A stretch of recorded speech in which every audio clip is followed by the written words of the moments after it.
check the best way to assess a bathroom subfloor after demolition is to remove all old flooring layers and inspect the structural deck directly. Start by clearing adhesive, thinset, and any underlayment down to the structural sheathing so you can see wood grain and fastener patterns. Probe systematically with the handle of a screwdriver or awl, every foot along seams and at fixture penetrations, looking for soft spots that yield under light pressure. A healthy panel will feel solid and resist indentation. Measure thickness at an exposed edge so you can confirm whether the sheet was plywood or oriented strand board. Plywood typically shows distinct veneer layers while oriented strand board shows compressed wood flakes. Check for discoloration, black staining, mold growth, and raised grain, which suggest past water infiltration and may indicate delamination or fungal decay, even if the surface seems firm. Verify fastener integrity by tapping with a hammer and ensuring nails or screws are tight. Loose or corroded fasteners can allow movement and squeaks and should be replaced or supplemented with screws rated for subfloor use.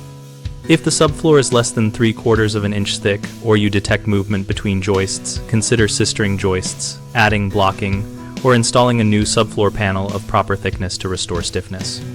3 common mistakes are leaving temporary patch materials in place and assuming they hide underlying rot, skipping a full probe and only relying on visual inspection, and failing to confirm panel type, which leads to wrong repair methods. If people leave patches, remove everything because thin patches can hide delamination and soft spots that will fail once new tile or vinyl is installed. If someone only looks, tell them to probe systematically because visual drying can mask internal rot that will continue to spread under finished flooring.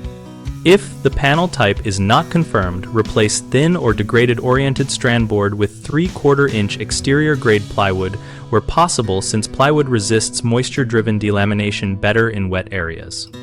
BigHomeProjects.com connects homeowners with local contractors and lets us share project details so you can find tradespeople who handle subfloor replacement and bathroom remodels. We also host a discussion community where our members exchange repair tips, ask questions about plywood versus oriented strand board, and share contractor experiences.